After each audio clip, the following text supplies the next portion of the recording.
Good morning, students. The next topic of chapter friction is advantages of friction.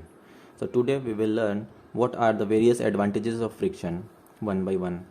The first one is it helps us to walk. Friction helps us to walk. Friction जो है हमें चलने में मदद करता है. कैसे? जब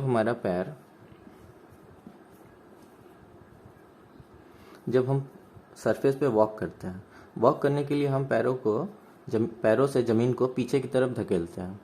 तो अगर हमारे पैर और ज़मीन के बीच में फ्रिक्शन नहीं होगा तो हमारा पैर इसके ऊपर स्लिप कर जाएगा और हम एक ही जगह पे पैर को चलाते रहेंगे, हम आगे बढ़ ही नहीं सकते.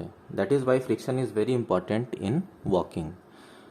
आप लोगों ने देखा होगा कि जैसे अगर कहीं पे फर्श पे कोई लुब्रिकेंट ऑयल यानी कि तेल गिरा हुआ है या फिर केले का छिलका गिरा हुआ है और उस पर जब हमारा पैर पड़ता है तो हम वहाँ पे फिसल जाते हैं. ऐसा क्यों होता है? क्योंकि केले के छिलके की वजह से और जो तेल गिरा होता है उसके वजह से वहाँ पे फ्रिक्शन जो है वो बहुत कम हो जाता है और फ्रिक्शन कम होने की वजह से हमारा पैर जो है वो सरफेस पे ग्रिप नहीं कर पाता, यानी कि इस पे होल्ड नहीं कर पाता है, जिसके वजह से हमारा पैर स्लिप कर जाता है.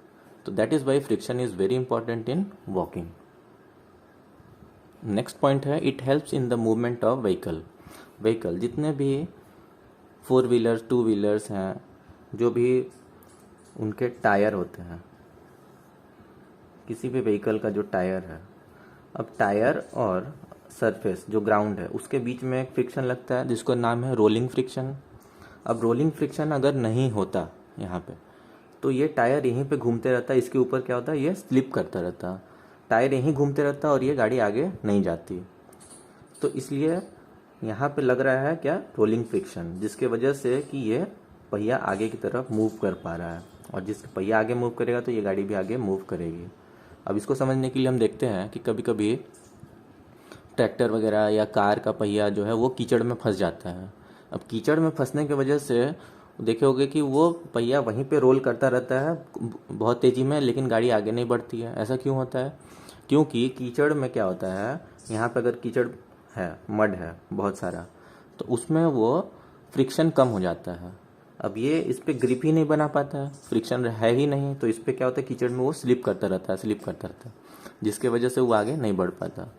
तो ये एक लाइव एग्जाम्पल है जिसकी मदद से आप समझ सकते हैं कि फ्रिक्शन जो है बहुत ज़रूरी है किसी भी व्हीकल को मूव कराने में. नेक्स्ट है it helps in applying brakes. Brake लगाने में भी ये बहुत मदद करता है. जब हम साइकिल चला रहे होते हैं और ब्रेक लगाते हैं तो साइकिल रुक जाती है. ऐसा इसलिए हो पाता है क्योंकि ब्रेक और साइकिल का जो टायर है दोनों के बीच में फ्रिक्शन क्रिएट होता है. फ्रिक्शन की वजह से वो उसको रोक देता है. सपोज ये एक टायर है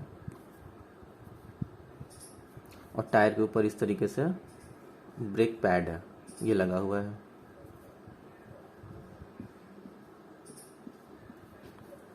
अब ये टायर चल रहा है, घूम रहा है इस तरीके से, हमको इसको रोकना है. रोकने के लिए इस ब्रेक पैड को क्या करते हैं, इसमें दबाते हैं, तो ये ब्रेक पैड जो इसके ऊपर जाके टच कर जाता है, इसको पकड़ लेता है कस के, और जैसे इस पर टच करता है ये पहिया घूमना बंद कर देता है. अब ऐसा होता क्यों है? क्योंकि ब्रेक पैड का जो ये सरफेस है और व्हील का ये जो सरफेस है दोनों के बीच में फ्रिक्शन लगता है. फ्रिक्शन की वजह से ये इस पे जाके चिपकता है और इसको रोक लेता है. अगर सपोज कि यहाँ पे फ्रिक्शन होता ही नहीं तो ये इसके ऊपर चिपकने के बाद भी पहिया जो है रुकता ही नहीं. क्यों? क्योंकि इन दोनों के बीच में फ्रिक्शन है नहीं और ये इसके ऊपर स्लिप करता रहता. ये इसके ऊपर ये टच तो रहता दोनों, लेकिन तब भी ये स्लिप करता रहता और ये गाड़ी रुकती ही नहीं. That is why it is very important in applying brakes. Next है इट हेल्प्स इन राइटिंग. ये हमें लिखने में भी मदद करता है. कैसे?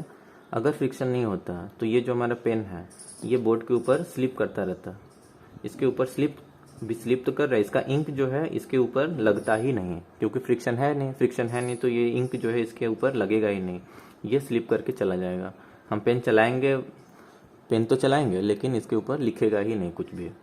अच्छा, ये क्यों इसके ऊपर लग जा रहा है इंक? क्योंकि जैसा कि हम बताए थे, सरफेस कैसा होता है, सरफेस को अगर माइक्रोस्कोपिक लेवल पे देखें तो इसका सरफेस, हर चीज़ का सरफेस में कुछ ना कुछ इरेगुलरिटीज़ होती हैं. अब इन इरेगुलरिटीज़ में ये पेन का जो इंक है या फिर पेंसिल का जो भी टिप है, तो उससे निकलने वाला जो इंक है वो इस गैप के अंदर फिल हो जाता है. ये जो नीचे ये जो छोटा छोटा गैप है ना, इस पे चलाते हुए ये फिल हो जाता है, और वही गैप में जो फिल हो जाता है इंक, वो हमको बाद में दिखता है कि एक लाइन के जैसा। अगर ये इरेगुलरिटीज़ नहीं होता, ये जो इरेगुलरिटीज़ है ये नहीं होता, ये बिल्कुल स्मूथ होता, तो इस पे ये जो है जाके कहीं पे चिपकता ही नहीं, because there is no friction, there is no irregularity, there is no space. यहाँ पे क्या है, इस इरेगुलरिटी के फॉर्म में क्या है, यहाँ पे स्पेस है जहाँ पे इंक जाके फिलअप हो सकता है, यहाँ पे इंक फिलअप हो सकता है। तो ये अलग अलग जो है कैविटीज़ में जाके इंक फिलअप हो जाएगा, और वो बाद में हमको एक लाइन के जैसा दिखेगा। लेकिन जब यहाँ पे कोई स्पेस ही नहीं है जहाँ इंक के फिलअप होने के लिए, तो यहाँ पे इंक जो है वो कहीं पे ठहरेगा ही नहीं, वो स्लिप होकर आगे बढ़ जाएगा, तो हमें वो दिखेगा ही नहीं कि हमने यहाँ पे लाइन खींचा हुआ है। That is why it is very important in writing with a pen और a pencil on a paper. Next point है, it helps in burning match stick. माचिस की तीली जलाने में भी ये बहुत सहायक है। कैसे? जब माचिस की तीली को माचिस के ऊपर रगड़ते हैं तो वहाँ पे फ्रिक्शन जनरेट होता है, और उस फ्रिक्शन जनरेशन के कारण वहाँ पे एक हीट भी जनरेट होता है। हमें पता है कि जहाँ पे फ्रिक्शन होता है वहाँ पे हीट भी जनरेट होता है। अब वो माचिस की तीली जो है उस हीट के कारण बर्न अप हो जाती है। तो अगर वहाँ पे फ्रिक्शन नहीं होता तो हीट भी जनरेट नहीं होता, और जब हीट जनरेट नहीं होता तो मैच स्टिक जलता नहीं। तो that is why it is very important in burning a match stick. Next topic है डिसएडवांटेजेस ऑफ फ्रिक्शन। हमने इससे पहले देखा एडवांटेजेस क्या क्या है, अब इसके डिसएडवांटेजेस भी है बहुत सारे हैं। जैसे wear and tear. Wear and tear का मतलब होता है रगड़ना और घिसना। फॉर एग्जांपल हमने देखा होगा टायर्स को घिसते हुए। जब बाइक का टायर होता है वो कुछ सालों के बाद वो घिस जाता है। ऐसा क्यों होता है? फिर घिस जाता है तो हमें नया टायर लेना पड़ता है। तो this is a disadvantages, because जब टायर जो है वो घिस जाएगा तो वो ग्रिप नहीं बनाएगा, तो हमें नया टायर खरीदना पड़ेगा। ऐसा होता क्यों है? क्योंकि वो फ्रिक्शन की वजह से है, क्योंकि टायर और ग्राउंड दोनों के बीच में फ्रिक्शन लगता है, रोलिंग फ्रिक्शन, जिसकी वजह से ये टायर धीरे धीरे घिसने लगता है। नेक्स्ट है production of unwanted heat. Friction की वजह से हीट जनरेट होता है, ये तुमको पता है। फिर कहीं कहीं पे जैसे ज़्यादा हीट भी जनरेट होने लगता है। मशीन के पार्ट्स हैं, अब कोई इंजन है, इंजन चल रहा है तो उसमें बहुत कंटिन्यूअस मूवमेंट हो रहा है, कंटिन्यूअस जो है उसके पार्ट्स मूव कर रहे हैं, स्लाइड कर रहे हैं एक दूसरे के ऊपर, तो उसके वजह से वहाँ पे हीट भी जनरेट होता है बहुत ज़्यादा अमाउंट में, और वो हीट डैमेज कर सकता है और अदर पार्ट्स ऑफ मशीनरीज को। तो that is why it is a disadvantage.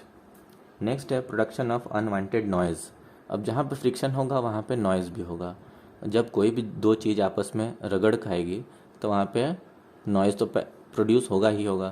तो इस वजह से friction create unwanted and unnecessary noise, और नॉइज़ इज़ अ पोल्यूशन जो कि अपने कानों को अच्छा नहीं लगता है। Fourth one is wastage of energy. Energy का वेस्टेज होता है। अब फ्रिक्शन को ओवरकम करने के लिए ज़्यादा मात्रा में एनर्जी की ज़रूरत पड़ती है। फॉर एग्ज़ाम्पल अगर किसी ऑब्जेक्ट को मूव करना है, स्लाइड करना है, तो वहाँ पे हमें ज़्यादा एनर्जी की ज़रूरत पड़ेगी। तो वो एनर्जी एक्चुअली वेस्ट ही तो हुआ। जब ज़्यादा एनर्जी जहाँ पे वहाँ पे अगर फ्रिक्शन नहीं होता तो हमें कम एनर्जी से भी काम चल जाता, लेकिन फ्रिक्शन की वजह से हमें क्या करना पड़ा है, एनर्जी ज़्यादा लगाना पड़ा। तो that is a wastage of energy. Next one is increase in fuel consumption. Fuel का कंजम्पशन भी ज़्यादा बढ़ जाता है। अब ऐसा कैसे होता है फ्यूल का consumption?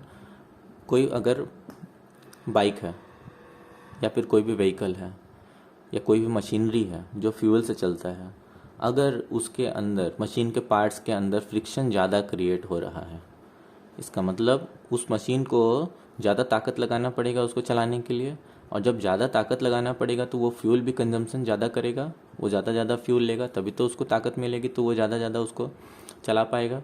That is Y fuel consumption भी बढ़ जाता है। फ्रिक्शन अगर ज़्यादा हो तो फ्यूल कंजम्पशन बढ़ जाएगा। इसी को रोकने के लिए आप लोगों ने देखा होगा बियरिंग्स का इस्तेमाल करते हैं। मशीन के जो पार्ट्स हैं जहाँ पे मूविंग पार्ट है वहाँ पे बॉल बियरिंग का इस्तेमाल करते हैं। बॉल बियरिंग एक तरीके का डिवाइस है जिसको लगाने से स्लाइडिंग फ्रिक्शन कन्वर्ट हो जाता है रोलिंग फ्रिक्शन में, और हमको पता है कि रोलिंग फ्रिक्शन स्लाइडिंग फ्रिक्शन से बहुत ही कम होता है। तो वहाँ पे हमें फ्रिक्शन जो है वो फ्रिक्शन का जो भी डिसएडवांटेज है उसको हम कम कर सकते हैं बॉल बियरिंग लगा के। तो दैट इज़ वाई, और जब फ्रिक्शन कम हो जाएगा तो फ्यूल का भी कंजम्पशन कम हो जाएगा, क्योंकि इंजन को ज़्यादा ताकत नहीं लगाना पड़ेगा, और ज़्यादा ताकत नहीं लगाना पड़ेगा तो वो फ्यूल भी कम कंज्यूम करेगा। So these are all about the advantages and disadvantages of friction. ये सब टॉपिक जो है आप लोग कवर करके रखेंगे, इसको लर्न करके रखेंगे, ये बहुत इंपॉर्टेंट टॉपिक है। नेक्स्ट क्लास में हम लोग इसके आगे पढ़ेंगे। आज के लिए इतना ही।